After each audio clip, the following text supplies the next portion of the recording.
السلام علیکم ورحمۃ اللہ وبرکاتہ۔ امید کرتا ہوں کہ تمام ویور خیر خیریت سے ہوں گے۔ آج کی ویڈیو کہ جو ایک خاص ویڈیو ہے وہ یہ کہ جو اکثر مجھے لوگ کہتے ہیں کہ ہماری دعائیں قبول نہیں ہوتی، تو میں نے کہا کہ ایک ایسی ویڈیو بنائی جائے کہ جس سے لوگوں کو بتایا جائے کہ ان کے جو دعائیں ہیں، جو مناجات ہیں، وہ قبول کیوں نہیں ہوتی۔ اس کی کچھ وجوہات ہیں، جو یہ ہیں کہ مفاتیح الجنات علامہ محسن الامین عاملی رحمۃ اللہ علیہ ان کے اقوال میں اور معصومین علیہ الصلوۃ والسلام کے ذکر میں فرماتے ہیں کہ جو شخص گھر میں بیٹھ کر بغیر محنت و مشقت کے دعا کرے کہ مجھے رزق ملے، تو اس طرح کی دعا کرنے والے کی دعا قبول نہیں ہوتی۔ اور جو شخص اپنی بیوی کے حق میں بد دعا کرے، حالانکہ فرماتے ہیں کہ اس کے اختیار میں ہے کہ وہ اسے طلاق دے سکتا ہے،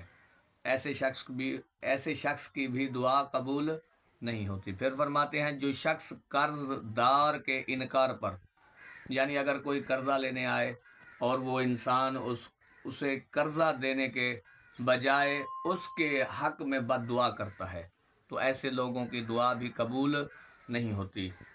پھر فرماتے ہیں کہ جو شخص ایک مرتبہ رزق کے پروردگار کو، یعنی جو اللہ نے رزق دیا، اسے ضائع کر دیتا ہے، پھر کہتا ہے کہ مجھے مالک رزق دے، تو ایسے لوگوں کی دعا بھی قبول نہیں ہوتی۔ اور پھر فرماتے ہیں جو شخص مکان تو بدل سکتا ہے لیکن برے ہمسایوں کو بد دعا کرتا ہے، ہمسائے ہیں برے ہیں پھر بھی وہ ان کے حق میں بد دعا کرتا ہے، تو اللہ فرماتے ہیں کہ چاہے وہ برے ہیں لیکن تم اپنا مکان تو بدل سکتے ہو نا۔ تو ایسے شخص کے جو کسی برے ہمسائے کو بھی بد دعا کرتا ہے، تو اللہ اس کی دعا کو بھی قبول نہیں فرماتا۔ پھر فرماتے ہیں کہ جو شخص کسی پر ظلم کرتا ہو، مال حرام کھاتا ہو اور پھر دعا کرے، معصوم فرماتے ہیں وہ ایسا شخص ملعون شخص ہے کہ جو دعا کرتا ہے اور اس کی دعا مستجاب نہیں ہوتی۔ حضرت رسول اکرم صلی اللہ علیہ وآلہ وسلم کا ارشاد ہے، حضور فرماتے ہیں تم اللہ کا اقرار تو کرتے ہو مگر اس کی عبادت نہیں کرتے۔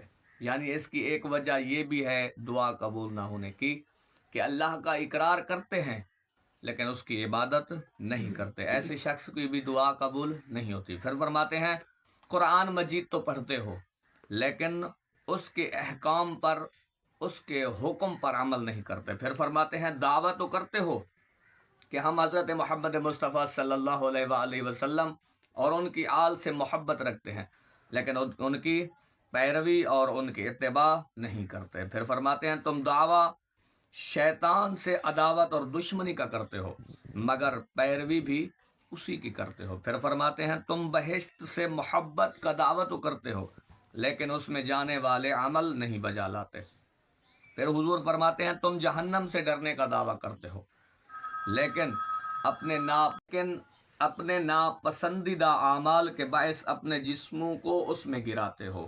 یعنی جو یہ دعویٰ کرتا ہے کہ میں جہنم سے ڈرتا ہوں تو پھر بھی وہ جہنم سے ڈرنے کے باوجود بھی خود کو اس میں گراتا ہے، تو ایسے شخص کی دعا قبول نہیں ہوتی۔ پھر فرماتے ہیں تم لوگوں کے عیب تو ڈھونڈنے میں مشغول رہتے ہو لیکن اپنے عیبوں پہ نظر نہیں کرتے۔ پھر فرماتے ہیں تم دعویٰ تو دنیا سے بیزاری کا کرتے ہو لیکن خود مال جمع کرتے ہو اور اسے دوست رکھتے ہو۔ پھر فرماتے ہیں تم موت کا اقرار تو کرتے ہو لیکن اسے اپنے آپ کو اس کے لیے تیار نہیں کرتے۔ پھر فرماتے ہیں کہ اپنے مردوں کو تو دفن کرتے ہو لیکن اس سے عبرت حاصل نہیں کرتے۔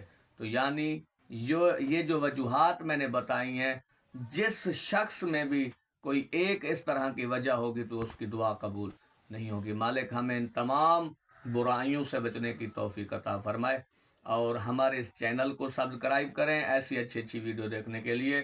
تو انشاءاللہ روزانہ کے معمول کے مطابق آپ کو روزانہ اسی طرح کی، جس طرح سے آج ویڈیو ملی ہے، کل بھی اس طرح سے معلوماتی ویڈیو انشاءاللہ ملے گی۔ تو والسلام ورحمۃ اللہ۔